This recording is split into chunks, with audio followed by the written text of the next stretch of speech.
Good afternoon, everybody. Thanks for joining us here on ASTV. It's our ASTV Sportscast with Sport Manitoba's Sam Cortes.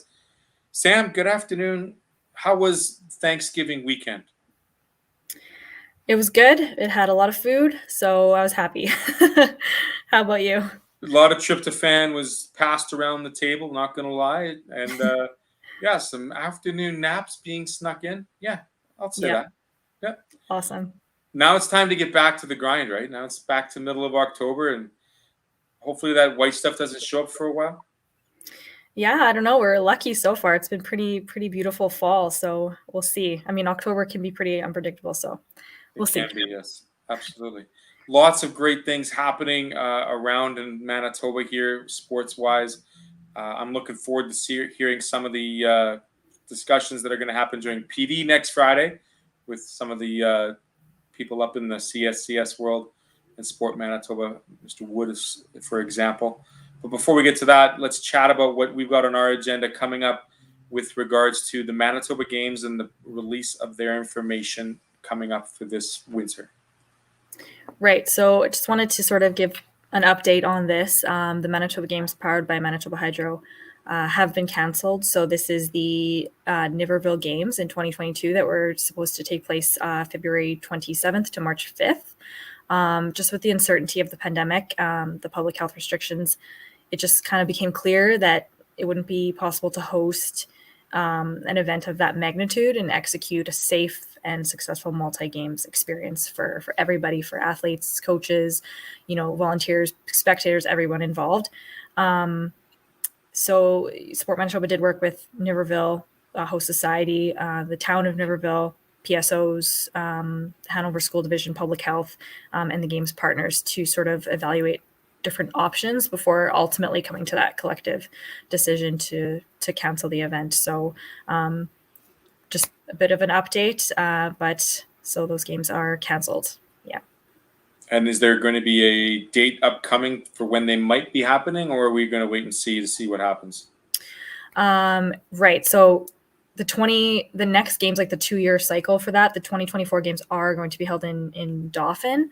But anything on updates on any of that will always be shared on our social media channels and on our website and shared with everyone in the sport community. So there also is a little bit more of a background information too, just kind of what sort of went into making that decision on our website. There's a full media release there with some more details. So that's also available for people to read.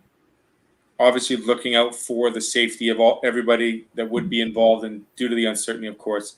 Unfortunate to say that that's happening, but probably better to be safe than sorry. Right, exactly. Yeah.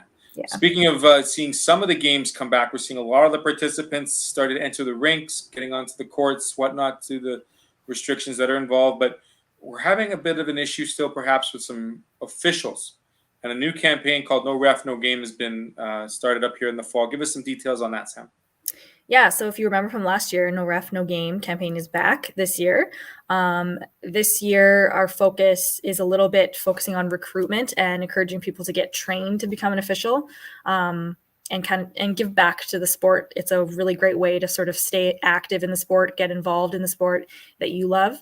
And so while we still want to give that message out there to always respect your officials, that added lens on recruitment as we return to play is also there.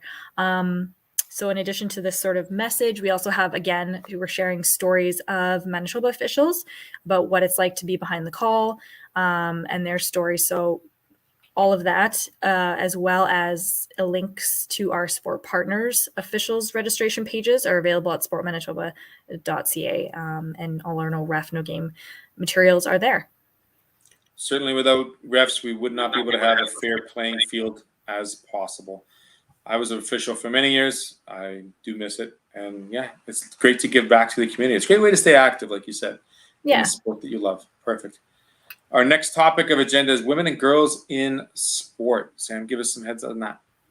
Yeah, so we recently just put all of our programs, events, and support related to women and girls in sport in one convenient post for people to check out. It's all aiming to advance women and girls in sport as athletes, coaches, officials in our province. So events like the Bison Transport Sport Leadership Series, which kicks off tonight at 7 p.m.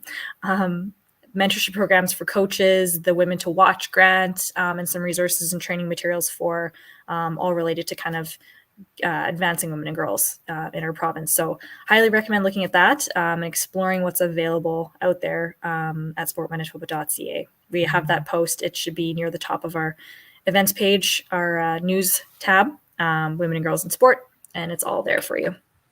Certainly a great resource to have, and seeing all the different people still involved with sport and getting more females involved in the sport that they truly want to enjoy, but also potentially try out. I mean, you never know.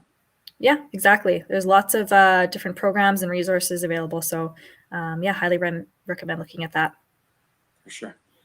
Up next, we have our service available through the Sport Manitoba Clinic. Now, the Sport for Life building is fully open technically, correct? Right. Yeah. So we always have, of course, certain restrictions put in place, and we have that all available on our website. It's always updated on everything you need to know about coming into the facility, the different areas of the facility specifically. So, but yes, it is open. So, right. And our team services, how does this work with the Sport Manitoba Clinic? Right. So this is a new service in our facility. It's called Team Services with the Sport Manitoba Clinic. Basically, it's tailored and customized team care that will provide athletes with effective treatment. There's 2 different package options. There's sport physicals, high performance assessments, injury management, recovery workshops, and you can also have access to the Sport Manitoba Performance Center for training and or rehabilitation. So definitely worth checking out, learn more about the rates specifically and the different packages that we have at sportmanitoba.ca/clinic, and you can find out more there. And they'll certainly give you details based on whether or not you're an individual or a team and how those rates will apply. Right. So then this one's focused on the team care specifically. So it has that breakdown on the page for you there too. Yeah, no, certainly a shortage of, I found that there's a shortage of ATs in Winnipeg, and certainly a lot of services needed by a lot of the teams now that sport is starting up. Sam, we left the best for last, or at least I think the best for last, because I really enjoy going to the Hall of Fame exhibits, and finally we get to see them open and available to the public. Right, exactly. So the Hall of Fame is open, and we have the decade galleries on display now, going through the different decades. Lots of really great stuff in there. I've been able to check it out, and it's definitely something that I encourage everyone to go and look at if you love sport. And also the Manitoba Sports Hall of Fame, their annual dinner and induction ceremony presented by Manitoba Liquor Mart is going to be on Thursday, November 4th, and we'll formally induct Ralph Linden, Sheldon Kennedy, Jennifer Saunders, and then 1996 and 1997 U of M Bison's women's basketball teams. So for this event, the guests must be fully vaccinated and wear a mask at the event. And the full list, the other 2020 inductees, they'll be inducted during our Night of Champions event in 2022, so shortly into the new year. There's also a silent auction, an online silent auction, which goes live, I believe, on the 15th of October. And you can bid on some really great items, including some autographed prizes from our newest inductees and some honored members. So look out for that. Again, on our social channels, Facebook, Instagram, Twitter. On our website, we'll be sharing how you can view those exciting prize packages and get involved. Absolutely. So we have the inductees coming up, and then the Night of Champions will be the 2020s, like you said. Yeah. So we're inducting Ralph Linden, Sheldon Kennedy, Jennifer Saunders, and those basketball teams, 1996 and 97 U of M, on the 4th, and then the rest of the inductees will be with the Night of Champions. Yeah. Perfect. Okay. Sportmanitoba.ca is where you find all the information, lots of cool tabs. Everything will be highlighted there. Super easy to find. If you aren't following them on Twitter and Instagram, why not? I mean, it's a great resource to have. These little cool tidbits of information, but also just a great little resource to have at your fingertips, right, Sam? Yeah, absolutely. Go follow us.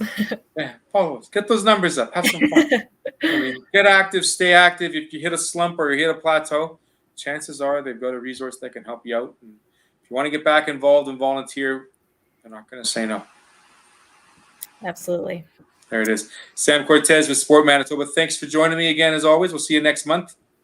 Thank you. Thanks, Theo. Take care.